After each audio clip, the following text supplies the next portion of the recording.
నమస్తే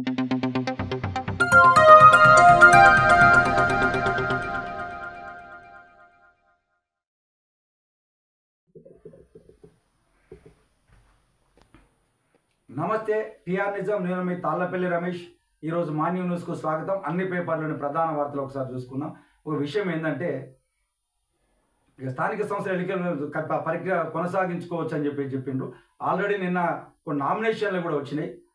ఎందుకంటే ఈ దగ్గర 2 సంవత్సరాల నుంచి స్థానిక సంస్థలు నిర్వహించకపోవడం వల్ల అక్కడి ఉన్నటువంటి డెవలప్మెంట్ మొత్తం కుంటుపడిపోయింది. కాబట్టి అప్పటికి హైకోర్టు వాళ్ళకు ప్రభుత్వానికి కూడా సూచించింది తొందరగా ఎలక్షన్ జరపకపోవడం వల్ల అక్కడ పాలన అంతా గాడి తప్పుతా ఉన్నదని చెప్పేసి అంటే దానికి అనుకూలంగానే ఇక్కడ ప్రభుత్వము ఒక ఎన్నికలకు ముందుకెళ్ళింది. మనకి ఆల్రెడీ ఎన్నికల నోటిఫికేషన్ కూడా ఇచ్చిండ్రు. నోటిఫికేషన్కు అనుకూలంగా నిన్న నామినేషన్లు కూడా వేసిండ్రు. అందులో 119 నామినేషన్లు వేసిండ్రు. 119లో 113కు సంబంధించి 103కు సంబంధించి ఎంపీటీసీలు వేసిండ్రు. మిగతా 16 ఏమో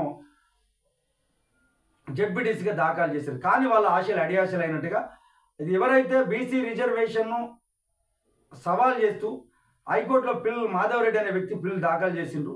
ఆ దాఖలు చేయడం వల్ల 2 రోజులు కోర్టు వాళ్ళ వీళ్ళ వాదనలు విన్న తర్వాత ఒక స్టే విధించింది. ఆ స్టే విధించడం వల్ల ఈరోజు స్థానిక సంస్థల ఎన్నికలు జరగకుండా కుంటుపడిపోయినాయి. అంటే వాస్తవానికి ఏంటంటే ప్రభుత్వం తరపున ఉన్నటువంటి లాయర్ సుదర్శన్ రెడ్డి వాళ్ళు హైకోర్టు కొన్ని సూచనలు చేశారు. ఎందుకంటే దేశంలో ఎక్కలేని విధంగా తెలంగాణ రాష్ట్రంలో కుల సమీకరణ చేసినాం. ఈ కులాల సమీకరణ చేసిన దాన్ని బీసీలను అంతా కలిపి 57.6% మంది బీసీలుగా తేలింది. ఆ 57.6%కి సంబంధించిన బీసీలు తేలిన సందర్భంలో వాళ్లకు 42% రిజర్వేషన్ ఇస్తానము అని చెప్పేసి ఒక ఆర్డినెన్స్ని తీసుకొచ్చినాం. ఆర్డినెన్స్ని తీసుకొచ్చి అసెంబ్లీలో అన్ని పార్టీలు ఏకగ్రీవంగా ఆమోదించిన తీర్మానాన్ని గవర్నర్కు పంపినాం. గవర్నర్ నుంచి ఎలాంటి స్పందన రాకపోవడం వల్ల ఆగస్టు 31న ఆర్డినెన్స్ ఇచ్చేసి ఎన్నికలకు నోటిఫికేషన్ ఇచ్చినామని చెప్పేసి వాళ్ళకు వార్తలు ఇచ్చిండ్రు. అదొకసారి మనం చూసుకుందాం.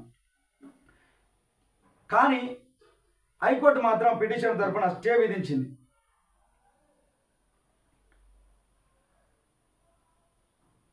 ఏమని విధించిందంటే అసలు వీళ్ళు ఏం చెప్తా ఉన్నారు, అసలు ఏం జరిగింది, పిటిషన్ తరఫున ఏమున్నది అని చెప్పేసి ప్రభుత్వం దగ్గర నుంచి ఎందుకు స్టే విధించాల్సి వచ్చిందన్న దానిపైన ఓడిచ్చింది. గవర్నర్ ఆమోదించకుండానే జీవో ఎలా తెస్తారు అని చెప్పేసి పిటిషన్ల తరఫున న్యాయవాదులు ప్రభాకర్ రెడ్డి, వివేక్ రెడ్డి ఇతరుల వాదనను వినిపిస్తూ 2018లో అప్పటి గత ప్రభుత్వము టీఆర్ఎస్ ప్రభుత్వము 2018లో అప్పటి ప్రభుత్వం తెచ్చిన పంచాయతీరాజ్ సవరణ చట్టం నిబంధనలను ఉల్లంఘిస్తూ ఆ శాఖ కార్యదర్శి జీవో 9ను జారీ చేశారని, దీంతో మొత్తం రిజర్వేషన్ 67%కి చేరాయన్నారు. అదే రాష్ట్ర ప్రభుత్వం తెచ్చినటువంటి పంచాయతీరాజ్ చట్టానికి సుప్రీంకోర్టు తీర్పును జీవో విరుద్ధం అని చెప్పేసి పేర్కొన్నారు. కోర్టు తీర్పుల ప్రకారం రిజర్వేషన్లను 50%కి మించరాదని చెప్పేసి, రిజర్వేషన్లను 50% దాటితే రాష్ట్ర ఎన్నికల కమిషన్ నోటిఫికేషన్ ఇవ్వకూడదని చెప్పేసి అప్పటి ఇచ్చినటువంటి పంచాయతీరాజ్ చట్టంలో ఆ నిబంధన ఉన్నది, దాన్ని ఉల్లంఘించిండ్రు అని చెప్పేసి అది ఇచ్చిండ్రు. గవర్నర్ ఆమోదం లభించినప్పటికీ రిజర్వేషన్లు 50% దాటకూడదని అన్నారు. 2 రోజుల పాటు ఆ వాదనలు విన్న హైకోర్టు డివిజన్ బెంచ్ జీవో 9ను స్థానిక ఎన్నికలకు నోటిఫికేషన్ అమలును నిలిపివేస్తూ ఉత్తర్వులు జారీ చేసింది. వాళ్ళ వాదన పంచాయతీరాజ్ చట్టం అప్పుడు ఉన్నటువంటి పంచాయతీరాజ్ చట్టంలో 2018 కొత్త పంచాయతీరాజ్ చట్టం తెచ్చినప్పుడు ఈ నిబంధనల ప్రకారంగా 50%ని మించొద్దని చెప్పేసి చట్టం తెచ్చిండ్రు. ఆ చట్టానికి అనుగుణంగా ఇప్పుడు ఏ విధంగా పెంచుతారు అని చెప్పేసి పిటిషన్ల తరపున న్యాయవాదులు మాట్లాడితే, ప్రభుత్వం తరపున న్యాయవాదులు ఏం చెప్పారంటే సుదర్శన్ రెడ్డి వాళ్ళు ఏం చెప్పారంటే ఆల్రెడీ దేశంలో ఎక్కలేని విధంగా తెలంగాణ రాష్ట్రంలో కుల సమీకరణ జరిగింది. కుల సమీకరణ జరిగిన సందర్భంలో అక్కడ కుల సమీకరణలో 57.6% మంది 56.7% మంది బీసీలు ఉన్నారు. వాళ్ళ ప్రాతిపదికన 42% రిజర్వేషన్ ఇవ్వచ్చు అని చెప్పేసి అప్పుడు ఉన్నటువంటి కమిషన్ సిఫారసు చేస్తే దానికి అనుగుణంగానే అసెంబ్లీలో తీర్మానం చేసిన అన్ని పార్టీలు ఆమోదం తెలిపింది. ఆ తెలిపిన తర్వాత గవర్నర్కి పంపినాం. గవర్నర్ అక్కడ ఆమోదించకుంటే జీవోనిది ఇచ్చినేమని చెప్పేసి చెప్తా ఉన్నారు. అయితే ఇంకో విషయాన్ని కూడా ఇక్కడ ఆలోచించాల్సిన సందర్భం ఒకటి ఉన్నదని చెప్పేసి వాళ్ళు వస్తూ ఉన్నది ఒకసారి మనం చూసుకుంటే, అసలు వీళ్ళు ఏం చేశారు, గవర్నర్ను ప్రజాప్రతినిధుల ద్వారా ఏకీకృతంగా ఆమోదం చేసినటువంటి ఏదైతే వీళ్ళు బీసీల రిజర్వేషన్ 42% అన్ని పార్టీలు ఆమోదించేది ఏవైతే గవర్నర్కు ఆమోదం కోసం పంపించారు. కానీ గవర్నర్ ఆమోదించినప్పుడు నోటిఫై అసలు అవసరం లేదు అని చెప్పేసి వీళ్ళు వాదనలు వినిపిస్తూ ఉన్నారు. రిజర్వేషన్కు సంబంధించి పంచాయతీరాజ్ చట్టం సవరణ బిల్లు ఆగస్టు 31 నాడు అసెంబ్లీలో ఏకగ్రీవకంగా ఆమోదం తెలిపిండ్రు. ఆమోదం తెలిపిన దాన్ని గవర్నరు ఆమోదం కోసం పంపిస్తే ఇప్పటివరకు ఆమోదం తెలపలేదని చెప్పేసి, ఇంతకంటే ముందు అసెంబ్లీలో ఫోర్స్లో లేదని, ఆ సమయంలో జూలై 10న ప్రభుత్వం ఆర్డినెన్స్ జారీ చేసిందని, దాన్ని కూడా గవర్నర్ పంపగా ఈ నెల 26న రాష్ట్రపతికి పంపారని తెలిపిండ్రు. దీన్ని ఇంకా పెండింగ్లోనే పెట్టారన్నారు. సెక్షన్ 284A ప్రకారం 50% మించి రిజర్వేషన్లు ఉండరాదన్న నిబంధన ప్రకారం ప్రభుత్వం సవరించిన దానికి గవర్నర్ నుంచి అనుమతి అవసరం లేదని, ఎంత మేరకు రిజర్వేషన్లు ఉండాలో నిర్దేశించకుండా రిజర్వేషన్లకు వ్యతిరేక ధోరణిలో గత ప్రభుత్వము 2018 డిసెంబర్ 10న తీర్మానం చేసిందని, ఈ చట్టసభలో ఆమోదించిన బిల్లును గడువులోగా గవర్నర్ ఆమోదించకపోతే చట్టంగానే భావించాల్సిన అవసరం ఉంటుంది. ఎందుకంటే ఆయన ఆమోదించిన విషయాన్ని ఎప్పుడో తెలియకపోతే దాన్ని ఆమోదించినట్టుగా భావించాల్సిన అవసరం ఉన్నదని చెప్పేసి ప్రభుత్వం తరపునటువంటి న్యాయవాది తెలిపింది. ఇంకోటి ఏంటంటే, తమిళనాడు ప్రభుత్వ కేసులో సుప్రీంకోర్టు తీర్పు ఒకటి పేర్కొందని కూడా చెప్పిండు. ఆ ప్రకారంగా ప్రత్యేక నోటిఫై చేయాల్సిన అవసరం లేదని పేర్కొన్నాడు. సుప్రీంకోర్టు ఆదేశాల ప్రకారం అసెంబ్లీలో చేసిన చట్టానికి సూత్రప్రాయ ఆమోదం ఉందని తెలిపిండ్రు. దీనికి స్థానిక ఎన్నికల నోటిఫికేషన్ వెలువడించిందని ప్రభుత్వం తరపున న్యాయవాది కోర్టుకు తెలియజేసిండు. సుప్రీంకోర్టు దీని ప్రకారంగా నోటిఫికేషన్ వెలువడిన తద్వారా న్యాయస్థానం జోక్యం ఉండదని చెప్పేసి వాదనలు వినిపించారు. అయినప్పటికీ కోర్టు మాత్రము వాళ్లకు స్టే మాత్రమే విధించింది. ఇంకో విషయాన్ని ఏంటంటే, 50% మించొద్దు అనేది ఒక నిబంధన ఉన్నదానిపైన కొన్ని అభ్యంతరాలను కూడా తెలిపించుడు. అది 50% మించరాదు అనేది ఒక అన్యాయమైనటువంటి ఒక ప్రతిపాదన అని చెప్పేసి ప్రభుత్వం తరపున ఇంకో న్యాయవాది చెప్తా ఉన్నారు. ఎందుకంటే 50% మించొద్దని చెప్పేసి ఎక్కడ చట్టంలో ఎక్కడ లేదు. ఇట్లా చెప్పడం అనేది మాత్రం అన్యాయం, ఇది మంచి పద్ధతి కాదు అని చెప్పేసి ఆయన చెప్తా ఉన్నాడు. ప్రభుత్వం తరపున మరో న్యాయవాది అడ్వకేట్ ప్రొఫెసర్ రవివర్మ కుమార్ వాదనలు వినిపిస్తూ, పెంచిన బీసీ రిజర్వేషన్లతో కలిపి మొత్తం రిజర్వేషన్ను 67% చేయడం వల్ల ఎవరికి నష్టం జరగదన్నారు. ఎందుకంటే 42% పెంచడం వల్ల అన్ని రిజర్వేషన్లు కలుపుకున్నా కూడా 67% చేయడం వల్ల ఎవరికి నష్టం అయితే జరుగుతలేదు అని చెప్పేసి ఆయన కొన్ని లెక్కలు చెప్పినా చూద్దాం. రాష్ట్రంలోని ఎస్టీలు వచ్చేసి 10.43% ఉన్నారు.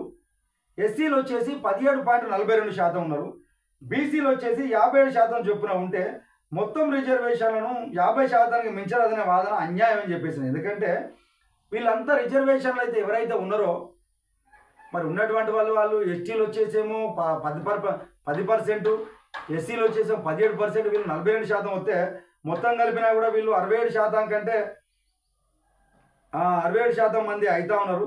కాబట్టి రిజర్వేషన్ పెంచ 50% ఉండాలని మీరు ఎట్లా అంటారు? ఇది అన్యాయమైన విషయం కాదా? అంటే వాళ్ళ జనాభా ప్రతిపాదన వాళ్ళు రిజర్వేషన్లు ఇవ్వాలి కదా, మరి ఎట్లా మీరు తగ్గిస్తూ ఉన్నారు అని చెప్పేసి ఆయన వాదనలు అయితే చేసిండు.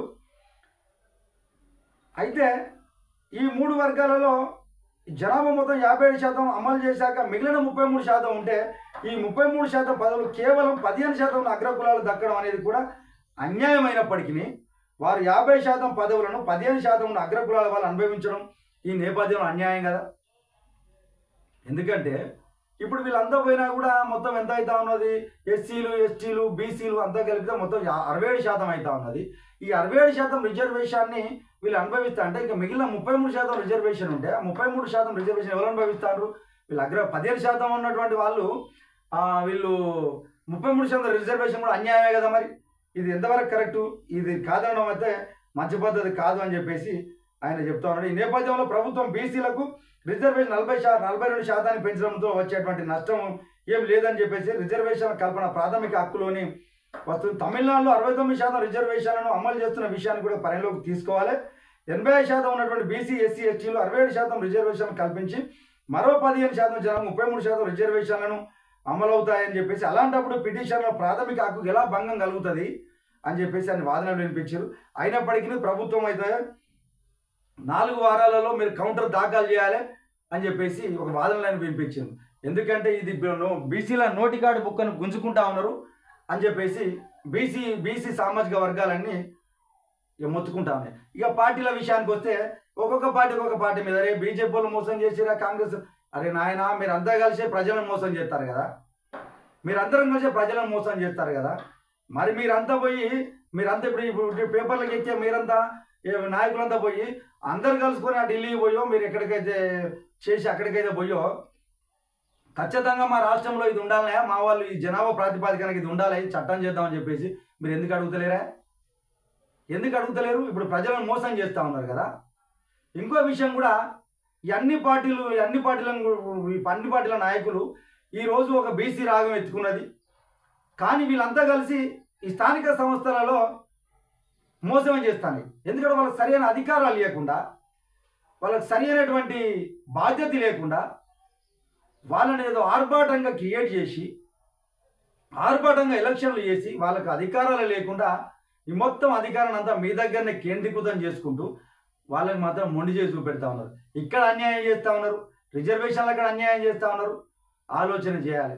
ఎందుకంటే బీసీలకు సంబంధించి ఈరోజు వాళ్లకు ఈ 42% రిజర్వేషన్ రావడం వల్ల అందరూ ఆడ బీసీలంతా ప్రాతినిధ్యం వహించేటువంటి అవకాశం ఉన్నదని చెప్పేసి సంతోషపడ్డారు. కానీ వాళ్ళకి ఈరోజు తినేటువంటి అన్నం పైన మీరు మట్టి కొడతా ఉన్నారు. ఇప్పటికైనా ఈ పార్టీ ఆ పార్టీ ఈ పార్టీ మీద అబాండాలు వేసుకోకుండా మీకు ప్రజలపైన ప్రేమే ఉంటే నిజంగా అది అమలు చేయడానికి ఏ మార్గాలు ఉంటే దాన్ని వెతికి దాని పరిష్కార మార్గాలను ఎంకలాడండి. కానీ ఇది బీజేపీ పార్టీ చేసిందా, కాంగ్రెస్ పార్టీ చేసిందా, వీళ్ళంతా ఒకటే అని చెప్పేసి దొంగ నాటకాలు అయితే ఆడకుండ్రి. ఎందుకంటే ఎవరు చేయాలో వాళ్ళు ఇప్పుడు చేస్తే తెలుస్తుంది. బీజేపీ ప్రభుత్వంలో బీజేపీ పార్టీలో 8 మంది ఎంపీలు ఉన్నారు, 8 మంది ఎమ్మెల్యేలు ఉన్నారు. కాంగ్రెస్ పార్టీలో అధికారంలో ఉన్నటువంటి ఎంపీలు ఉన్నారు, ఎమ్మెల్యేలు ఉన్నారు. బీఆర్ఎస్ పార్టీలో ఎమ్మెల్యేలు ఉన్నారు. వీళ్ళంతా ఒక పరిష్కార మార్గాన్ని ఎంకులాడండి. ఇక మీరేదో ఆర్భాటాల కోసం పోయి గుద్దుకొని మేము వీళ్ళు మోసం చేసే కాదు కదా. ఇది ప్రభుత్వం ఆర్డినెన్స్ ఇచ్చింది, నోటిఫికేషన్ కూడా ఇచ్చింది. కానీ ఇంకోటి ఏంటంటే ఇక కాంగ్రెస్ బీఆర్ఎస్ వాళ్ళే దొంగసాటుగా కేసు వేసిరని చెప్పేసి కాంగ్రెస్ వాళ్ళు కూడా అంటారు. ఎవరిని నమ్మాలి, ఏం చేయాలి? ఇప్పటికైనా ప్రజలారా ఆలోచన చేయండి. నిజంగా మీ హక్కుల కోసం మీరు పోట్లాడాల్సిన సందర్భం పార్టీలను పక్కన పెట్టాల్సిన అవసరం ఉంటుంది. ఎందుకంటే తినే అటువంటి వ్యవస్థను నాశనం చేస్తూ ఉన్నారు. ఇంకోటి స్థానిక ప్రభుత్వాలకు కూడా నిర్వీర్యం చేయకుండా వాళ్లకు స్వతహాగా అవకాశాలను కల్పించాల్సిన అవసరం ఉంది. ఎందుకంటే అంత అధికారం అంతా ముఖ్యమంత్రి చేతిలోనో లేకపోతే శాసనసభ్యుల చేతిలో కాకుండా ఆ స్థానిక సంస్థల ప్రతినిధుల చేతుల్లో ఉండాలి. వీళ్ళని ఉత్సాహ విగ్రహాలుగా ఉండొద్దు. ఎందుకంటే వాళ్ళు ఏ ఒక్క సర్పంచ్ని అడిగినా, ఏ ఒక్క ఎంపీటీసీని అని, ఏ ఒక్క జెడ్పీటీసీ అని చెప్తారు. మాకు అధికారాలు లేవా, మేము ఉత్సాహ విగ్రహాలాగా ఉంటాము, ఏదైనా వాళ్ళ దగ్గర పోవాల్సి వస్తుంది. మేము డెవలప్మెంట్ చేయాలన్నా కూడా చేయడానికి మాకు ఆస్కారం లేకుండా పోతుంది. ఎందుకంటే ఇక్కడ సమర్థవంతమైనటువంటి ప్రజాప్రతినిధులు సర్పంచులు ఉన్నారు, సమర్థవంతమైన ఎంపీటీసీలు ఉన్నారు, సమర్థవంతమైన జెడ్పీటీసీలు ఉన్నారు, మంత్రులలో సమర్థవంతులు ఉన్నారు, ఎమ్మెల్యేలలో సమర్థవంతులు ఉన్నారు. అంటే ఈ అధికారం అంతా ఒక ముఖ్యమంత్రి దగ్గరే కాకుండా ఇది అందరికీ పంచాలని చెప్పేసి టీఆర్ఎస్ నుంచి ఒకసారి అడుగుతా ఉన్నాం.